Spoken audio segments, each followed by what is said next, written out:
പ്രിയപ്പെട്ട പ്രവാസി സുഹൃത്തുക്കളെ, നമ്മളെടുക്കുന്ന എല്ലാ തീരുമാനങ്ങളും വളരെയധികം ബോധത്തോടുകൂടിയും യുക്തിയോടുകൂടിയുമാണെന്നാണല്ലേ നമ്മളെല്ലാവരും കരുതുന്നത്. രാവിലെ എന്ത് കഴിക്കണം, ഏത് ഷർട്ടാണ് ഇടേണ്ടത്, ആർക്ക് വോട്ട് ചെയ്യണം, എവിടെ പണം നിക്ഷേപിക്കണം, ഈ തീരുമാനങ്ങളെല്ലാം 100% നിങ്ങളുടെ നിയന്ത്രണത്തിലാണ് എന്നാണോ നിങ്ങൾ വിശ്വസിക്കുന്നത്? എന്നാ ഞാൻ പറയട്ടെ, അത് പച്ചക്കള്ളമാണ്. നിങ്ങളുടെ തലച്ചോറിൽ നിങ്ങൾ പോലും അറിയാത്ത ഒരു രഹസ്യ പൈലറ്റ് ഉണ്ട്, ഒരു ഓട്ടോ പൈലറ്റ്. ഭൂരിഭാഗം സമയത്തും ഈ പൈലറ്റാണ് നിങ്ങളുടെ ജീവിതമാകുന്ന വണ്ടി ഓടിക്കുന്നത്. നിങ്ങൾ വെറും ഒരു യാത്രക്കാരൻ മാത്രമാണ്. ഈ രഹസ്യ പൈലറ്റ് ചിലപ്പോ മിടുക്കനാണ്, പക്ഷേ പലപ്പോഴും അയാൾ വലിയ മണ്ടത്തരങ്ങൾ കാണിക്കും. അയാൾ വരുത്തുന്ന പിഴവുകളെയാണ് ശാസ്ത്രലോകം കോഗ്നിറ്റീവ് ബയാസ് എന്ന് വിളിക്കുന്നത്. ഇതൊരു ചെറിയ വിഷയമല്ല. നിങ്ങളുടെ ബാങ്ക് ബാലൻസ് കാലിയാക്കാനും വർഷങ്ങൾ നീണ്ട സൗഹൃദങ്ങളും ദാമ്പത്തിക ബന്ധങ്ങളും തകർക്കാനും കെൽപ്പുള്ള നമ്മുടെ തലച്ചോറിലെ ചില സോഫ്റ്റ്വെയർ ബഗ്ഗുകളാണ്. നോബൽ സമ്മാന ജേതാക്കൾ മുതൽ വലിയ ബിസിനസ്സുകാർ വരെ ഭയപ്പെടുന്ന, എന്നാൽ അധികം ആരും സംസാരിക്കാത്ത, നമ്മൾ പ്രവാസികളെ ഏറ്റവും കൂടുതൽ ബാധിക്കുന്ന ആ 5 ബയാസുകളെ കുറിച്ചാണ് നമ്മൾ ഇന്ന് സംസാരിക്കുന്നത്. കോഗ്നിറ്റീവ് ബയാസുകളെ പ്രധാനമായിട്ടും 5ആയിട്ട് തിരിക്കാം. 1 confirmation bias, 2 anchoring bias, 3 sunk cost fallacy, 4 running cooler effect, 5 survivorship bias. ഈ 5 കെണികളെ കുറിച്ച് അറിയുന്നതിന് മുമ്പ് നമ്മൾ ഒരു കാര്യം മനസ്സിലാക്കണം.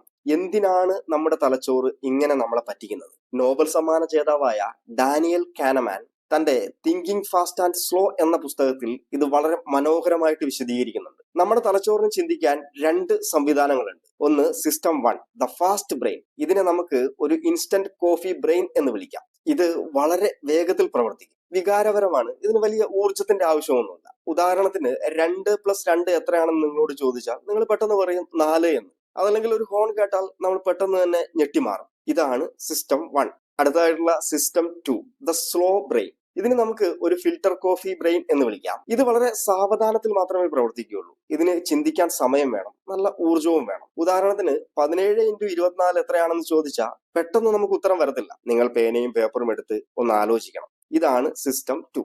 നമ്മുടെ തലച്ചോറ് എപ്പോഴും എനർജി സേവ് ചെയ്യാൻ ശ്രമിച്ചുകൊണ്ടേയിരിക്കും. അതുകൊണ്ട് 95% സമയത്തും അത് പ്രവർത്തിക്കുന്നത് സിസ്റ്റം 1 അഥവാ ഇൻസ്റ്റന്റ് കോഫി ബ്രെയിൻ ഉപയോഗിച്ചാണ്.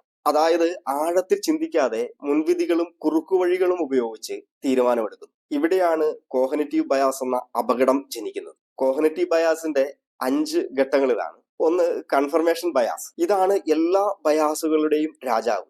സത്യം അറിയുക എന്നതിനേക്കാൾ ഉപരി നമ്മുടെ തലച്ചോറിന് ഇഷ്ടം ഞാൻ വിശ്വസിക്കുന്നത് ശരിയാണ് എന്ന് തെളിയിക്കുക എന്നതാണ്. നമ്മൾ വിശ്വസിക്കുന്ന കാര്യങ്ങളെ സാധൂകരിക്കുന്ന തെളിവുകൾ മാത്രം സ്വീകരിക്കുകയും അതിനെതിരായിട്ടുള്ള വരുന്ന തെളിവുകളെ നമ്മൾ സൗകര്യപൂർവ്വം അവഗണിക്കുകയും ചെയ്യും. നിങ്ങൾ സോഷ്യൽ മീഡിയയിൽ കേരളത്തിലെ ഒരു പ്രത്യേക രാഷ്ട്രീയ പാർട്ടിയെ പിന്തുണയ്ക്കുന്ന ആളാണെന്ന് കരുതുക.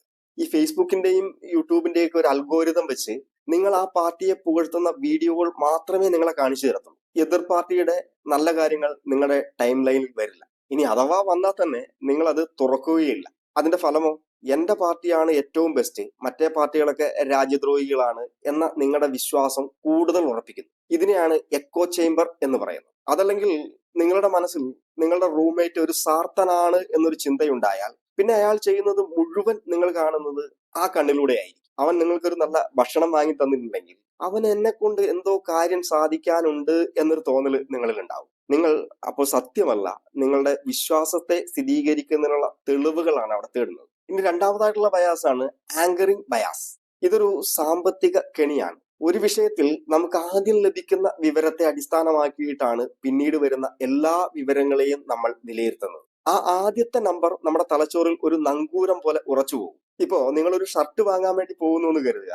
അതിന്റെ പ്രൈസ് ടാഗ് കാണുന്നത് 100 ദിർഹമാണ്. അപ്പൊ അയ്യോ ഇത് ഭയങ്കര വിലയാണല്ലോ എന്ന് നിങ്ങൾ ചിന്തിക്കുമ്പോൾ കടക്കാരൻ വന്ന് പറയുന്നു, സാറ് ഇപ്പൊ ഒരു സ്പെഷ്യൽ ഓഫർ നടക്കുന്നുണ്ട്, നിങ്ങൾക്ക് ഈ ഷർട്ട് 50% ഡിസ്കൗണ്ടിൽ കിട്ടുമെന്ന്. അപ്പൊ 50% ഡിസ്കൗണ്ടിൽ തരാമെന്ന് പറയുമ്പോൾ നിങ്ങൾ വളരെയധികം ഹാപ്പിയാവും. പെട്ടെന്ന് നിങ്ങൾക്ക് അത് വലിയൊരു ലാഭമായിട്ട് തോന്നും. ഇവിടെ സംഭവിച്ചത് എന്താണ്?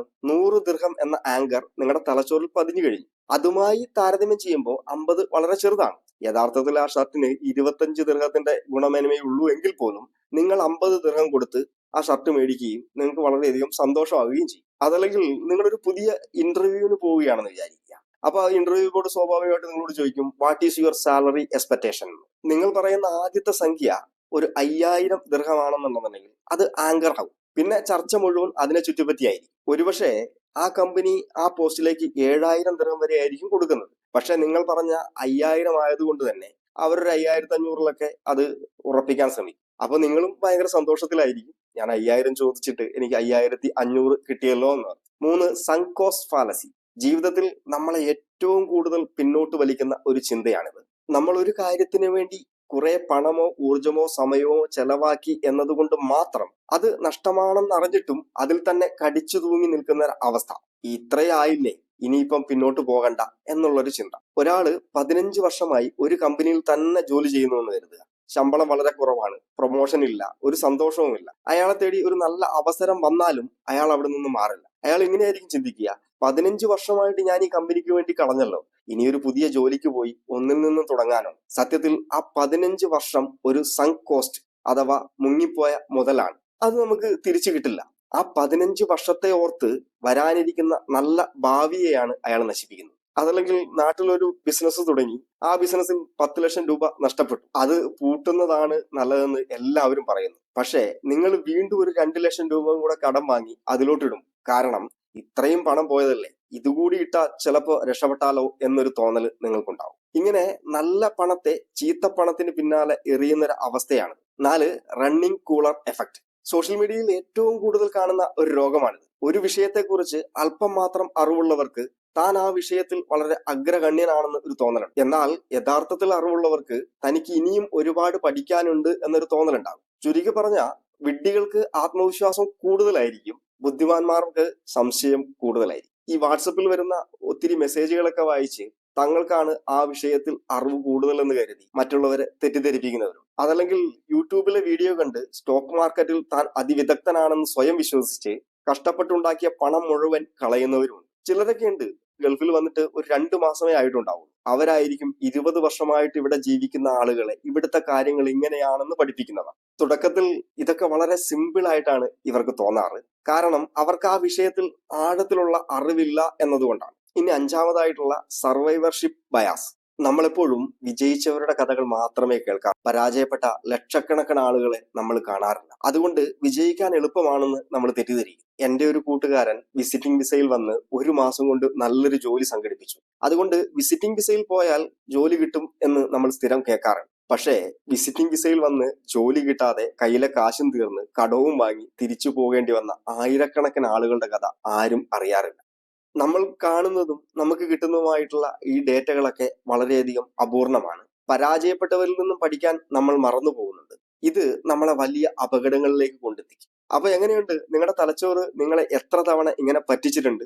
നമുക്ക് പൂർണ്ണമായും ഇതിൽ നിന്ന് രക്ഷപ്പെടാൻ കഴിയില്ല, പക്ഷേ ഇതിന്റെ സ്വാധീനം നമുക്ക് കുറയ്ക്കാൻ സാധിക്കും. അതിന് 3 വഴികളുണ്ട്. 1, നിങ്ങളുടെ ചിന്തകളെ ചോദ്യം ചെയ്യുക.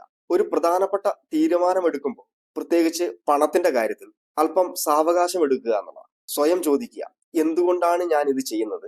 എനിക്ക് ഇതിനകം ഈ കാര്യത്തോട് ഇഷ്ടമുള്ളത് കൊണ്ടാണോ? അല്ലെങ്കിൽ ഈ വില ന്യായമാണോ? അതോ ആദ്യത്തെ വില കേട്ട് ഞാൻ കബളിപ്പിക്കപ്പെടുകയാണോ? അല്ലെങ്കിൽ ഇത്രയും നഷ്ടപ്പെട്ടല്ലോ എന്നോർത്താണോ നമ്മൾ അതിൽ തുടരുന്നത്? രണ്ടാമതായിട്ട്, നിങ്ങളുടെ എക്കോ ചേംബർ തകർക്കുക എന്നുള്ളതാണ്. നിങ്ങളുടെ അഭിപ്രായത്തോട് വിയോജിക്കുന്ന ഒരാളുമായിട്ട് ബോധപൂർവം നിങ്ങൾ സംസാരിക്കുക. നിങ്ങൾ ഒരു പ്രത്യേക പാർട്ടിയെ പിന്തുണയ്ക്കുന്നുവെങ്കിൽ എതിർ പാർട്ടിക്കാരനായ നിങ്ങളുടെ സുഹൃത്തിനോട് എന്തുകൊണ്ടാണ് നീ അതിനെ വിശ്വസിക്കുന്നതെന്ന് തുറന്നു ചോദിക്കുക. അവര് പറയുന്നത് മുഴുവൻ കേൾക്കുക. മൂന്നാമതായിട്ട് 10-10-10 റൂൾ ഉപയോഗിക്കുക.